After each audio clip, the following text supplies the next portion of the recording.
Okay manne, vanaand het ons 'n interessante sessie, of die begin is eintlik interessant en vanaand se dissipline is die dissipline van volharding. En ek wil julle nou vra om julleself nou in te jou verbeelding te gebruik en imagine jy speel 'n game touch rugby saam met jou pelle Saterdagmiddag op die veld en daar stop 'n kar en Andrei Pollard of Jesse Kriel klim uit en hulle vra of hulle mag saam speel. En die vraag wat ek jou nou wil vra is, dink jy gaan meer fokus op jou game, omdat hulle nou ewe skielik daar is en gaan sien, wat is die talent wat jy daar het? Of imagine jy speel touch rugby en jy het klomp pelle, en dan stop hierdie verskriklike groot groen bus vol springbokke, en hulle klim uit en hulle sê nie, ouens, moet julle nie worry oor ons nie, ons gaan net hier op die paviljoen sit en bietjie kyk hoe speel julle touch rugby. Dink jy dat jy gaan meer fokus op jou spel, omdat hulle daar vir jou sit en kyk? Nog 'n ding wat jy kan imagine is, imagine jy en twee van jou pelle is op die golfbaan en julle wil net afslaan en julle sien, hier kom ou aangestap en is Tiger Woods en hy vra vir julle of hy julle volbal kan join, want hy het nie pelle om eens te speel nie. Dink jy dat jy daai ronde golf baie meer gaan konsentreer om reguit te slaan, omdat Tiger Woods vir jou staan en kyk? So die vraag dan nou hier is gaan jy meer fokus op goeders as jy weet hierdie tipe kwaliteit mense kyk vir jou? En ek dink die natuurlike vraag of die natuurlike antwoord is ja. Almal van ons gaan meer fokus op ons game. So imagine nou as jy in hierdie fisiese wêreld so gaan fokus om jou eie game uit te bring as al mense vir jou kyk. Imagine in die geesteswêreld. Hoe moet dit wees as daar mense is wat vir jou kyk, om te kyk, hoe hanteer jy jou geesteslewe? In Hebreërs 11 sien ons, daar's geskryf, die skrywer skryf ons van ons geloofshelde. Hy skryf byvoorbeeld, Abel het geglo, en hy het 'n beter offer as Kain gebring, omdat Henog geglo het, is hy weggeneem sonder om te sterf. Abraham het geglo, en hy het die belofte ontvang van die beloofde land. Abraham het ook die belofte gekry van 'n seun, en dat sy nageslag so baie soos die sand in die see gaan wees. Dan skryf hy ook, omdat Isak geglo het, het hy sy seuns geseën, omdat Jakob geglo het, het hy vir Josef geseën, omdat Josef geglo het, het hy die belofte gegee van die uittog uit Egipte uit, omdat Moses geglo het, het hy geweier om as volwasse man aan Farao gehoorsaam te wees, en omdat Moses ook geglo het, het God die volk uit Egipte uit gelei. En so gaan die skrywer dan aan en hy noem 'n klomp mense waaroor geloofshelde wat ons van lees in die Ou Testament. En al hierdie mense het geglo en dit is hoekom God hulle geseën het. En hoor dan as die Hebreërs skrywer oorgaan na hoofstuk 12 toe. Hoofstuk 12 vers 1. Met so 'n magtige skare toeskouers rondom ons om ons in die wedloop van die geloof dop te hou. So wat hy hier doen is, die Hebreërs skrywer skep die indruk dat daar 'n skare is van geloofshelde wat die kerk vandag dophou. En hulle kyk om te kyk, hulle wil sien of die kerk gaan volhard in hulle geloof, maak nie saak wat is hulle omstandighede nie. Want onthou nou hierdie geloofshelde lees ons van die Ou Testament, hulle het volhard in hulle geloof ten spyte van hulle omstandighede. So wat ons nou moet verstaan, is hierdie is 'n prentjie wat vir ons geskep word. Dis nie, hierdie ouens sit nie regtig daar bo in die hemel en kyk af op ons nie. Dis 'n prentjie wat die skrywer vir ons wil skep, aangesien, omdat hulle nie fisies vir ons kyk nie, wil hy ons probeer motiveer om te volhard in ons geloof. So dit is hoekom hy hierdie scenario vir ons skep. En in Hebreërs 11 vers 4 staan daar, omdat Abel geglo het, het hy 'n beter offer as Kain aan God gebring. God het Abel se offer aanvaar en daarmee bevestig dat hy 'n regverdige mens is. En al is hy lankal dood, praat hy deur sy geloof nog steeds met ons. Met ander woorde, hulle lewens praat met ons as 'n voorbeeld. Ons lees van hulle in die Ou Testament en hulle lewenstyl en hulle volharding in hulle geloof praat dan met ons as Nuwe Testamentiese gelowiges. Soos die voorbeelde wat ek nou genoem het van die Springbok en van Tiger Woods, hulle lewens praat met ons as voorbeelde van sportsterre. So praat die geloofshelde met ons lewens deur hulle volharding van hulle geloof. En wat die skrywer van Hebreërs doen, hy vergelyk ons geloofslewe met 'n wedloop. So imagine jy's in hierdie wedloop van die lewe en hier kom Abel, Moses, Josef, Isak, Henog, Dawid en al die ander wat hulle genoem het. En hulle kom hardloop saam met jou. Hulle kom hardloop saam met jou hierdie wedloop van jou lewe. Ek dink jou hart gaan vinniger klop, jy gaan baie meer sweet, jy gaan verseker meer effort insit om te volhard, net omdat hulle saam met jou op die trek is. Ek dink julle sal saamstem met my daaroor. So, die skrywer van die Hebreërs sê vir ons, wat ons moet doen om by te hou. Nou hoor hoe klink die volgende gedeelte van die Hebreërs 12 vers 1. Met so 'n magtige skare toesighouers rondom ons, om ons in die wedloop van die geloof dop te hou, kom ons stroop alles af wat ons spoed kan vertraag, veral die sonde wat so maklik hou vas op 'n mens kry. So die eerste gedeelte van die vers sê vir ons, met so magtige skare wat ons dophou, en dan sê hy vir ons in die tweede gedeelte van die vers, wat moet jy doen om die wedloop te kan voltooi, om te kan volhard? En hy sê, kom ons stroop alles af wat ons spoed kan vertraag, veral die sonde wat so maklik hou vas op 'n mens kry. So as jy in jou geloofslewe wil volhard, dan moet jy jouself ontneem.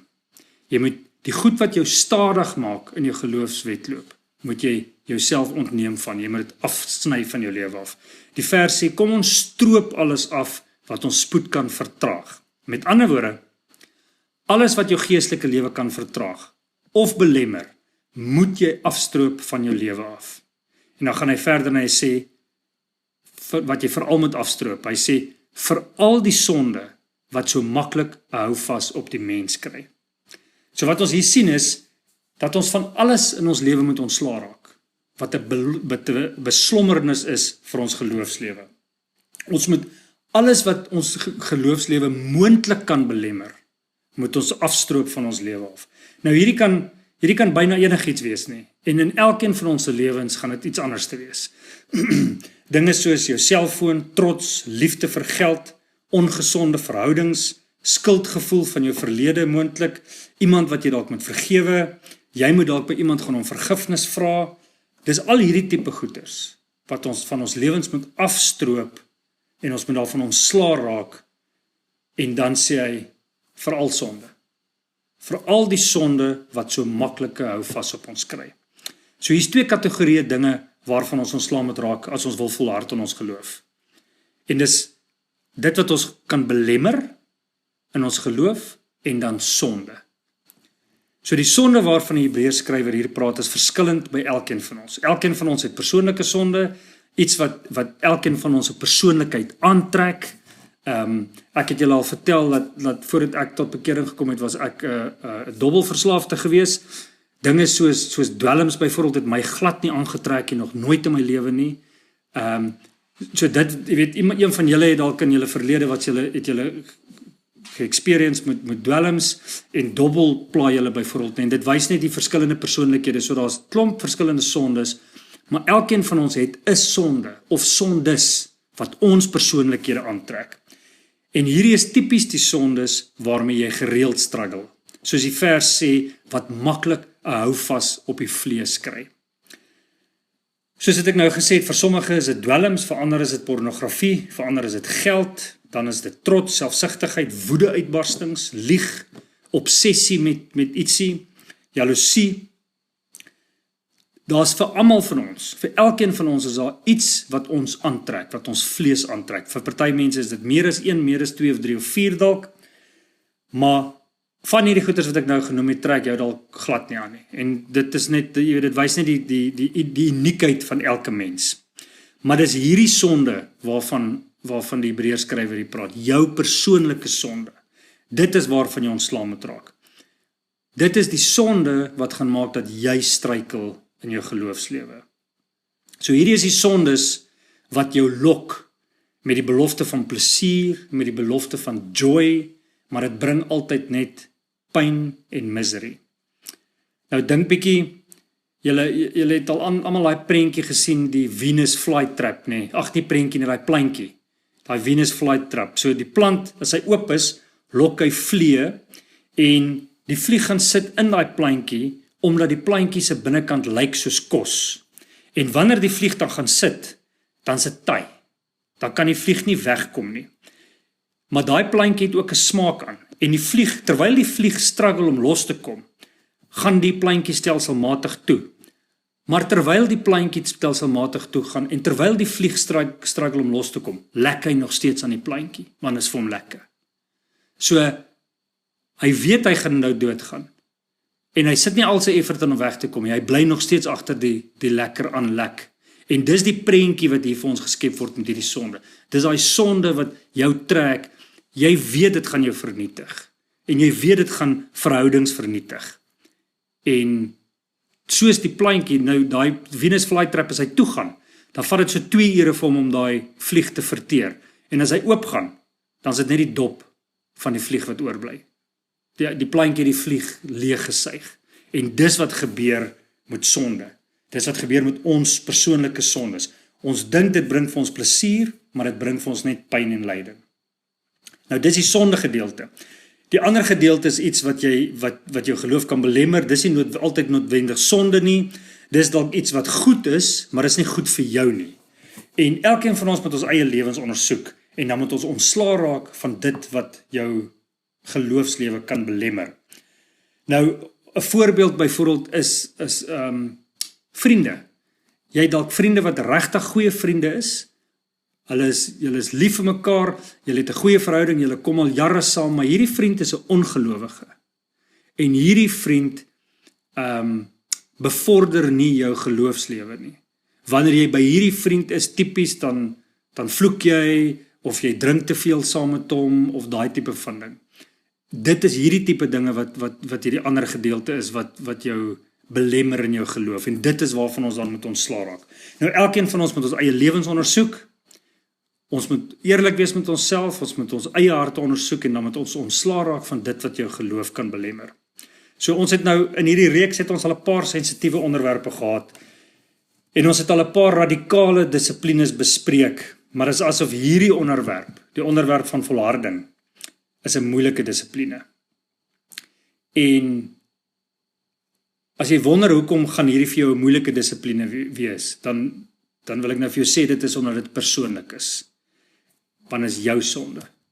Dit is jou persoonlike sonde wat jy moet aanspreek hier en is die dinge in jou lewe wat jou geloofslewe belemmer en dis net jy wat iets daaromtrent kan doen. Niemand anders kan jou bystaan met hierdie dissipline nie.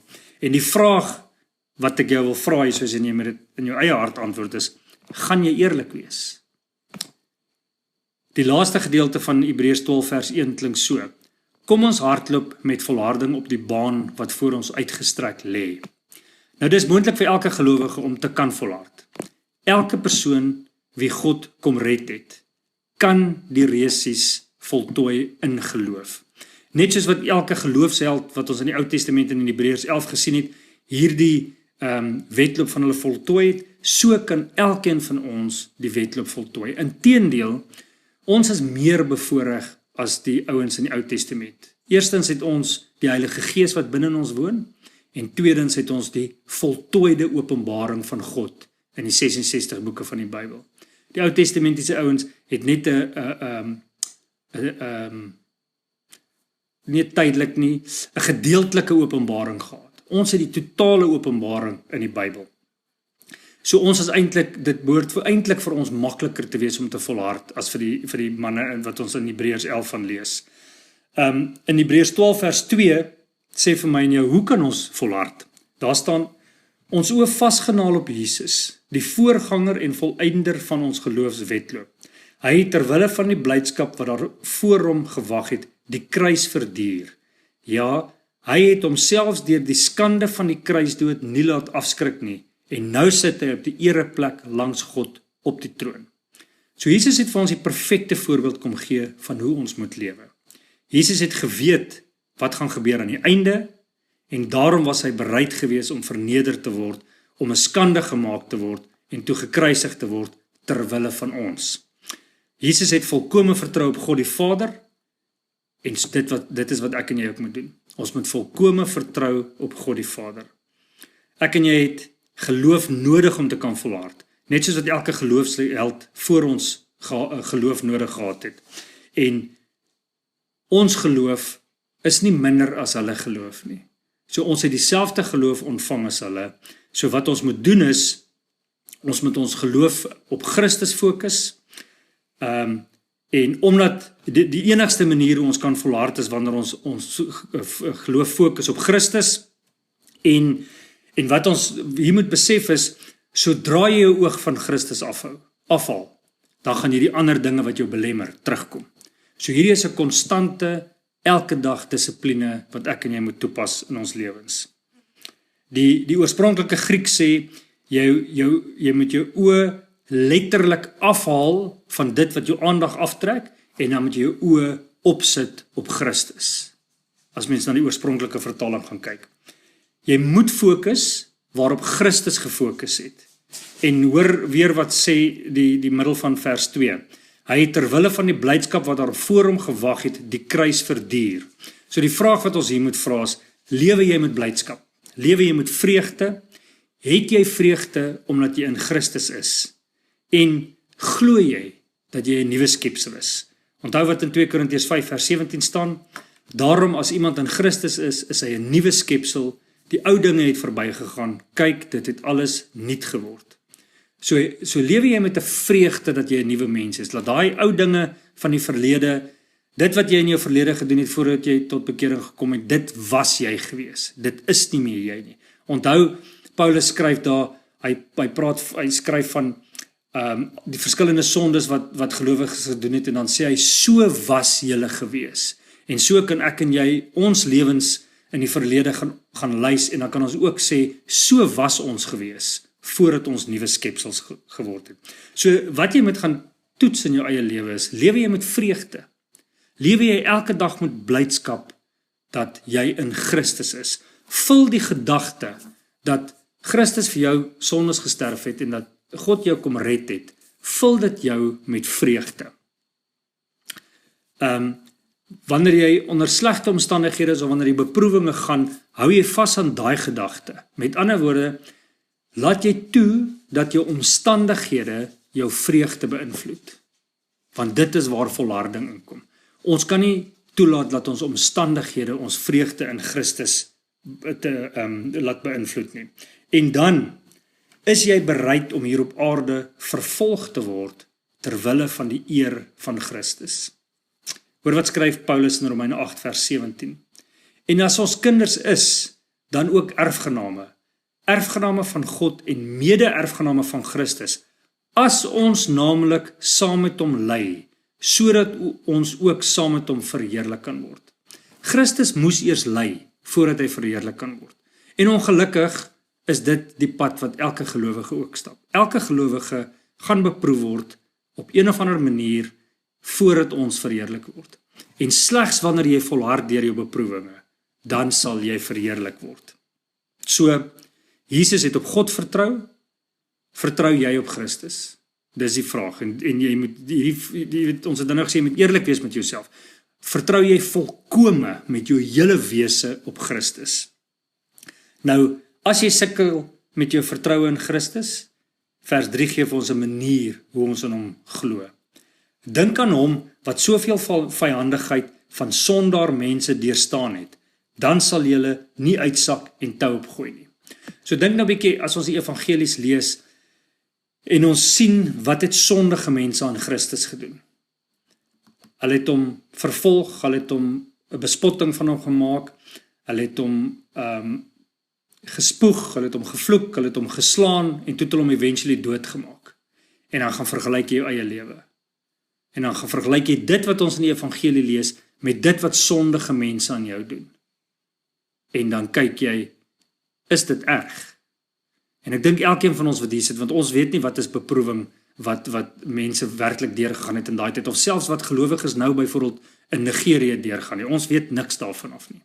So ons moet dan hierdie twee gaan vergelyk met mekaar en sê, as Christus nie vyandig geword het teen sondaar mense nie, dan moet ons ook nie vyandig word nie. Dan moet ons ook kan volhard, maak nie saak wat hulle aan ons doen nie. As ons byvoorbeeld na Jesus se lewe gaan kyk en sy bediening, dan sien ons mense soos Kajafas, Herodes, Pilatus, is almal mense wat Jesus vervolg het, en dan sy eie mense, die Jode, wat hom vervolg het tot die dood toe. So, Een van die dinge wat ons moet doen is ons moet Jesus se lewe op aarde gaan bestudeer en dan moet ons werklik gaan sien wat se vervolging het hy deurgegaan. So die dissiplines wat ek en jy nodig het om te kan volhard is die eerste dissipline is ons moet ontslaa raak van alles wat jou geloofslewe belemmer. Dan moet jy ontslaa raak van die sonde in jou lewe. Dan moet jy elke dag opstaan met die gesindheid om hierdie wedloop te voltooi. Jy moet jou lewe volgens wat God vir jou uitgewerk het. Jy het die vermoë om deur die werking van die Heilige Gees te kan volhard. Elkeen van ons het dit. Jy moet die dissipline hê om op Christus te fokus. Verander jou lewenstyl sodat daar nie dinge in jou lewe is wat jou aandag van Christus afval nie. Dink aan Jesus, gereeld dink aan Jesus en die manier hoe jy gereeld aan Jesus se lewe kan dink is om die Bybel te bestudeer. Word deel van 'n Bybelse kerk, spandeer jou lewe saam met gelowiges wat geestelik meer volwasse is as jy. Raak dus betrokke by disippelskapgroepe, tipies wat ons nou besig is om te doen. En so sal jy dan in die proses inkom om hierdie dissiplines toe te pas, maar ook om Christus beter te leer ken. Want sonder die werklike waarheidskennis van Christus gaan ek en jy nie kan volhard nie, want ons gaan niks hê om ons lewens teen te meet nie. En dit is die dissipline van volharding, manne.